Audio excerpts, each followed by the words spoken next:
So, because you already know about projectiles, I know you want more challenging questions. Let me begin with one.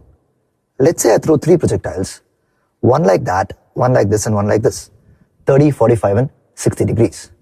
Now the question is, which of them will last longest in the air? So you know that how long the ball will stay in the air depends upon, that's right, the vertical component, right? Does it have anything to do with the horizontal? It doesn't. Then, as you can see, all the 3 bodies have the same vertical component.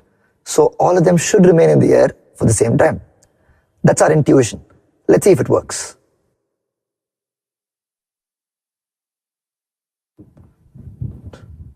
Now, did you notice something there? What about the height to which the balls went? Yeah, even the height that they reached was the same, which means that the horizontal component has no say even in the height. So neither in the height nor in the time of flight did the horizontal component have any say at all. So now let's flip the diagram so that all the 3 balls have the same horizontal component but different vertical components. Then if I ask you which of them will land first, what will your answer be? Now clearly the ball with the least vertical component will have the least amount of time in the air. Therefore it will land first. Must be simple here. Then the next ball and then the ball with the highest vertical component. Now this must also be true for the heights, right? Because these two are very, very closely connected. But the interesting thing here is that the moment you launch these 3 balls, throughout their journey, until one of them lands, all 3 will be in the exact same vertical line. Which means if one of them, the bottommost, let's say, looks up, he'll be able to see the other 2 right in the same line. Now once the bottommost one lands, because that will land first, the other 2 will continue to follow this rule.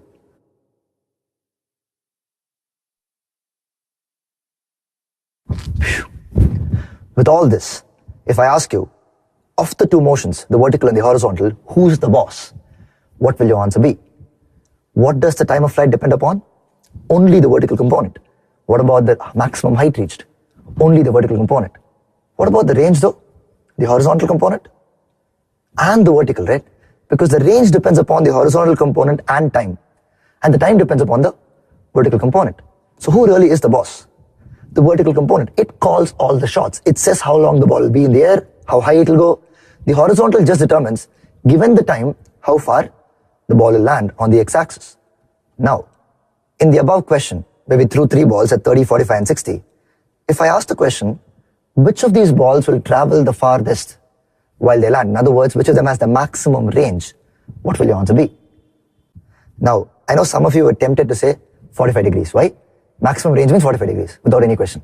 This is one of the problems with remembering formulae or statements without any context, right? The forte of modern journalism. Take statements out of context, use it everywhere. But let's watch what happens.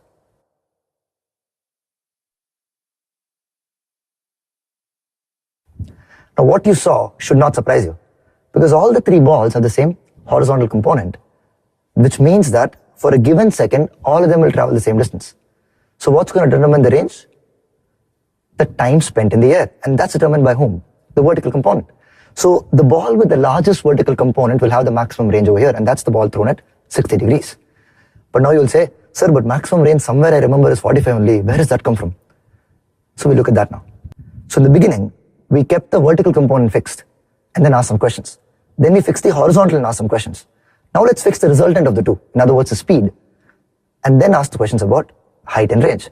So we have 3 balls thrown like this, where the speed is the same, but the angles are different. Now we ask which will reach the maximum height. That shouldn't be a problem. The one with the largest vertical component, which is the ball thrown at 60 degrees. But what if I ask you which will have the maximum range? So I look at this and just by looking, I'm not able to make an inference. Because here I'm throwing and catching at the same height. Maybe I can use the result that I have for range, which is the time multiplied by the horizontal velocity. So u cos theta, horizontal velocity multiplied by the time, which is 2u sin theta by g. Now when I look at this expression, something stands out, right? Which is that cos and sine are symmetric. In other words, I replace one with the other, it won't make a difference to the result, which is the range. And when does cos theta get replaced by sin theta? When we replace theta with 90 minus theta. So the point I'm trying to make here is, looking at this expression of range, just mathematically, it suggests that the range will be the same if you replace theta with 90 minus theta. In other words, 2 balls thrown at angles, theta and 90 minus theta will have the same range. That's what this is suggesting. But that's counterintuitive, right? How can two balls which are thrown at two different angles have the same range? It doesn't seem right because they're spending two different times in the air. Okay, so this makes sense. One of them has a large horizontal component but spends a short amount of time because of a small vertical component, and the other has a small horizontal component. So it doesn't travel too much in a second but travels longer in the air because it has a large vertical component. So in one sense, the time and the horizontal component are balancing each other out. So it does make some intuitive sense. Let's watch how it looks like.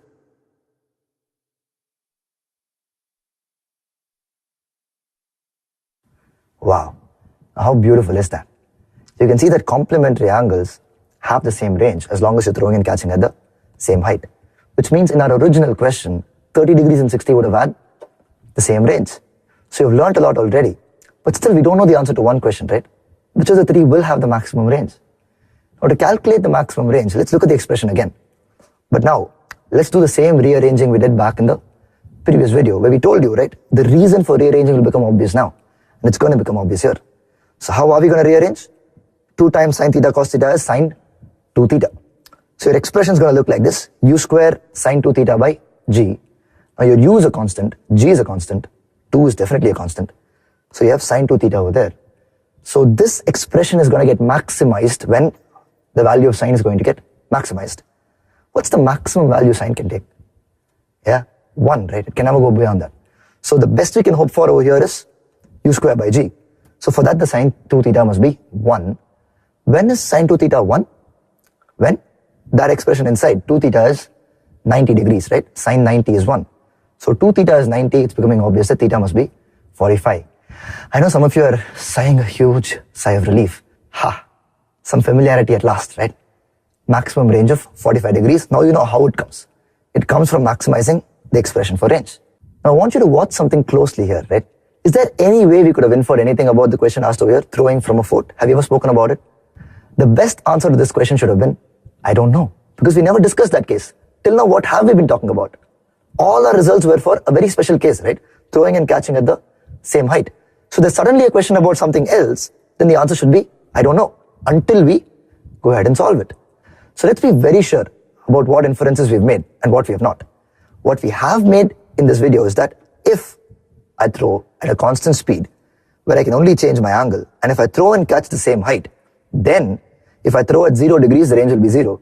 As I keep increasing my angle, my range will keep increasing till the angle is 45, where I'll reach my maximum range. And then, as I increase my angle even more, the range will continue to reduce, such that the complementary angles keep having the same range, and finally it'll come back to 0. Therefore, when thrown and caught at the same height, the maximum range is 45. It's not true in general.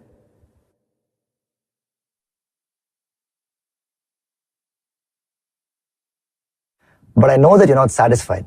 I know you want to also answer questions about throwing from a height and landing below, or throwing from below and landing at a height.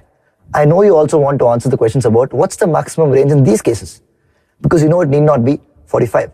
Now these are more challenging and therefore more interesting questions, but the good news is you already know how to solve them. So if you're good and ready, let's dive in, or let's say drive in.